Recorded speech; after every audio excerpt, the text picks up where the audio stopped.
Luto na mga kabeshi ang ating sinantol. Tikman na natin ang ating sinantol. So yun mga kabeshi, ito nga po yung dadalhin natin kay Ate Wilma.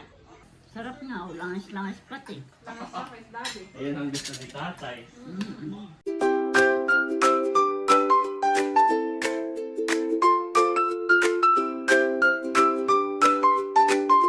Good morning mga kabeshi! Happy Mother's Day po sa lahat.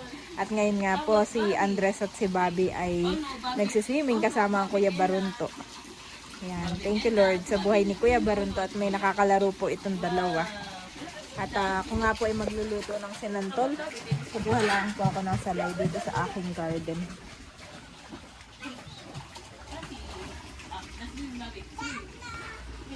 Ayan. Lang tayo ng salay mga kabeshi. Healthy na po. Nung nakaraan ay dilaw na dilaw. Ngayon ay ano na sila. Green na. Yung mga boys ay nandito. Guys, hello! Why are you outside, Mommy? I am getting the salay, lemongrass. Nakakuha na ako. Isang malaki. Enjoy po pong pagsiswimming, oh. Ako po ay nagpe-prepare na sa loob. At ako po ay magluluto na ng sinantol. Ako po rin ay bumili ng niyog. Para akin ang mapiga. Ay papaliguan ko muna si Bobby. Wow, galing! Lalamig na kami ha. Bobby is done. Paliguan ko muna si Bobby. Simpers. Marunong na nga mag-swimming si Bobby. Ano? Wow, guys! Enjoy! Tutupiin na yan. At ito nga po ay tutupuin na ni Daddy. At kami bukas ay pauwi na ulit sa Nakara. Kasama si Nanay at si Barundo. What? Open? Ibig sabihin ay i-fold ko. Enough! Nagwe-wave ang Kuya Barunto. Ay sabi ni Bobby, enough! Want to eat apple and grapes na? Eat na daw siya ng apple and grapes. Okay. Take out na! Pira. Let's go. Hold.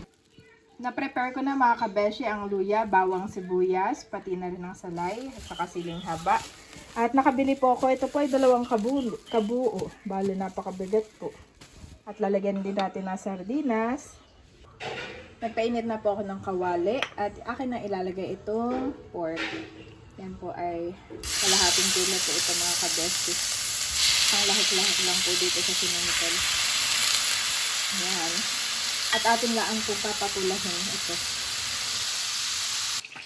So yan po mga kabeshi, tayo ay magigisa na ng sinantol.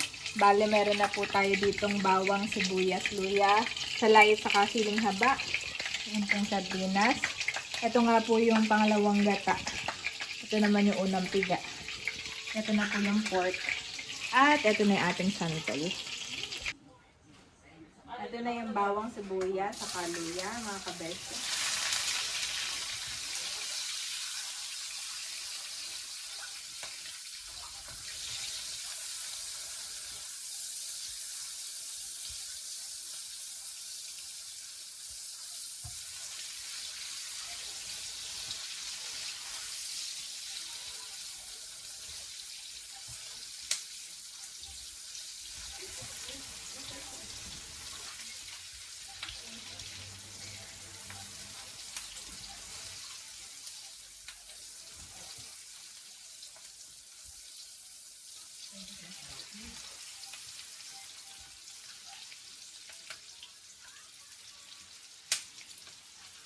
Lalagay ko na nga rin po itong ating, wala pa kalaki. Ito po yung madaming santol. At hinugasan ko po ito ng 2 beses sa mainit na tubig. Kasi mainit na tubig po mga kabeshi. At bale, gusto ko nga rin po yung may asin ng konti. Masarap po yung medyo maasin. Pero kung gusto nyo naman pong wala talagang asin, mga 3 hanggang 4 ang paghuhugas. Yan mga kabeshi. Atin pong palalambutin ng santol. Lalagay ko na nga po itong pangalawang gata.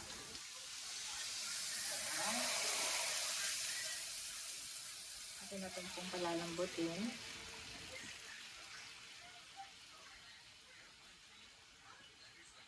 At ilalagay ko na po itong salay. Akin na po tatakpan mga kabeshi.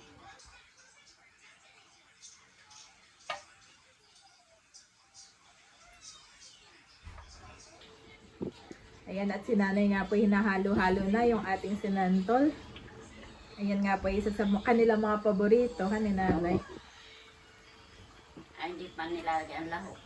Hindi pa po.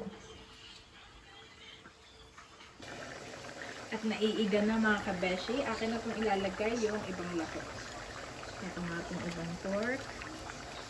Tira lang ako para sa toppings. Meron din po tayong sardines. Ayan. Isa lang po yung aking ilalagay na sardinas mga kabeshi. Haluin ko lang ng konti. Yung mga pampalasa. Dagdag lasa lang mga kabeshi.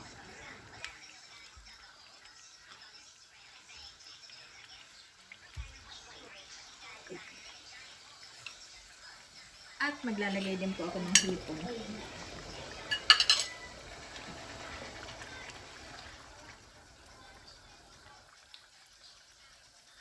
Lalagay ko na rin mga kabeshi yung ating unang piga.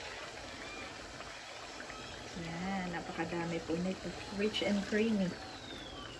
Tapos aantayin ko ulit mga kabeshi na maiga para mas lumambot po yung ating santol. Wow. Haluin lang. At hindi ko na po tatakpan. Antayin ko na itong maiga.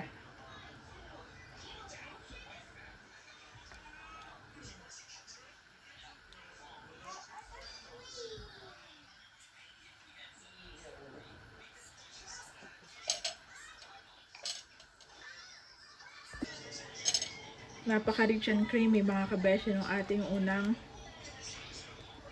yung una pong piga kapag meron nun. Mas concentrated.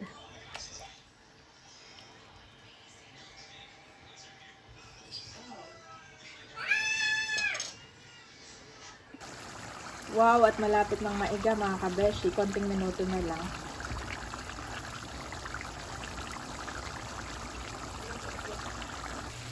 Wow, at nagmamantika na mga kabeshi. Laga naman. Opo.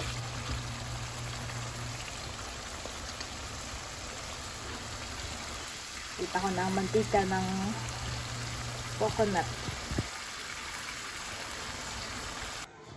At ayun, luto na mga kabeshi ang ating sinantol. Yan. At ako na nga po ay maglalagay dito sa aking microwavable na Tupperware. At bale, umuwi nga po si Ate Wilma at akin siyang dadalhan nitong sinantol. Tikman na natin ang ating sinantol. Harap po mga kabeshi. Nakuha ko yung saktong timpla at saka yung maasim-asim. Yan. May konting asim at kilig. Kain po tayo. So yun mga kabeshi, ito nga po yung dadalhin natin kay Ate Wilma. Kabeshi, dadalhin ko na po doon. Ay ayaw nila magpa-video kaya dito na lang kayo. Dito ka na. Dito na lang kayo. Ate Wilma,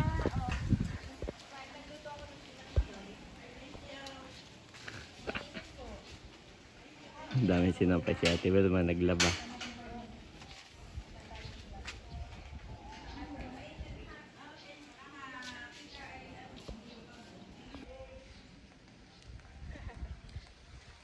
Oh.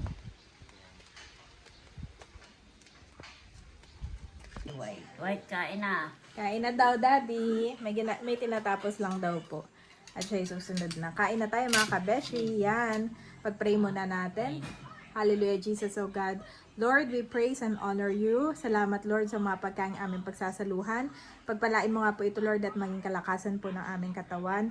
Sa iyo ang papuri at pasasalamat. Salamat din po sa buhay ng mga dakilang ina ngayong araw na ito as we celebrate Mother's Day. Lord, continue to bless us with more wisdom, with more knowledge and understanding, oh God. At patuloy mo kaming palakasin upang mas ma-manage pa po namin ang aming pamilya at ang aming household. In Jesus' name, and to all the mothers out there, sa aming mga butihing sponsor, sa aming mga butihing subscriber, at sa aming mga silent viewers, oh God, salamat oh God sa kanilang mga buhay. Ikaw na po, Panginoon, ang magpuno at humawak sa kanilang buhay. In Jesus' name, Amen. Kain na po tayo. Kain na rin si Nabarunto. At si Andres ay pakakainin ko na. Si Bobby po ay nakatulog na din. Yan, kain na tayo.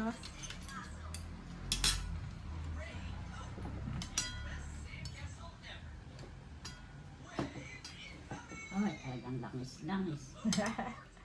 Langis-langis daw mga kabeshi. Oo. Kain tayo. So, ito sa aming mga paborito sa probinsya. Lutong probinsya. Ang sinantol.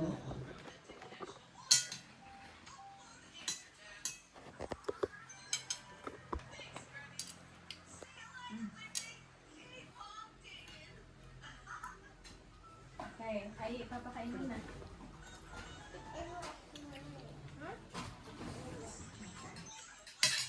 Sarap ang lasa.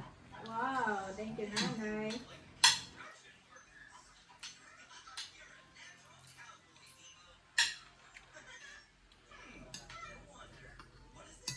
Tama yung lasa niya, yung asim. Ano po yung asin na ni Nanay? Ay, try sa amin.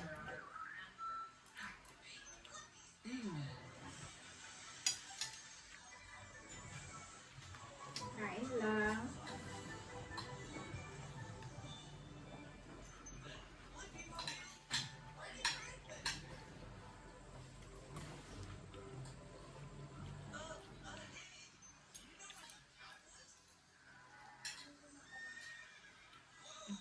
Happy Mother's Day. Thank you.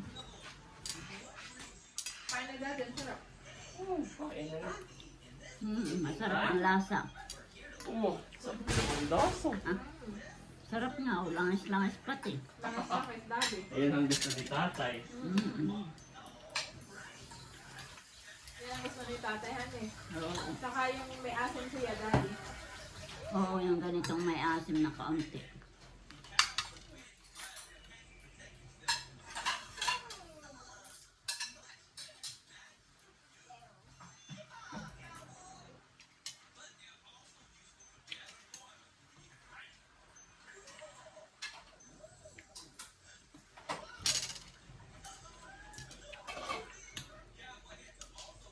Papakita kita dati, ha?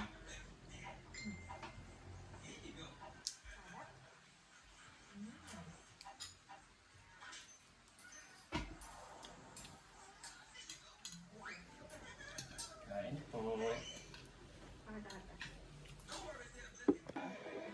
Nakain na si Kuya Ayi. Si Bobby Mami. Ay, tulog pa. Di sinay sa labas tayo kakain. Eh, kaya lang ikaw eh, hindi pa tapos. magulo pa doon. Kaya dito na lang po kami sa loob kumain. Wala kasi yata yung TV. Kain po tayo.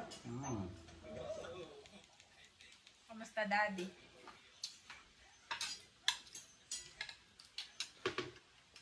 Ano, kasado naman sa'yo. Si Daddy po hindi kumakain ng hipon. Masarap.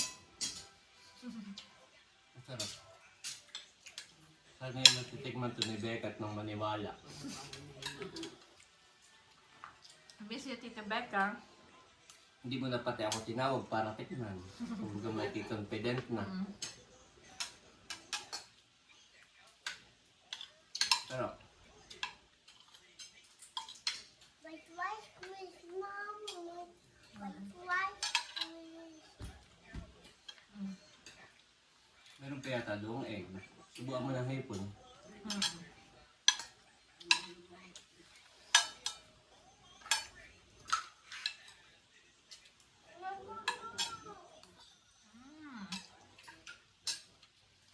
Craving satisfied.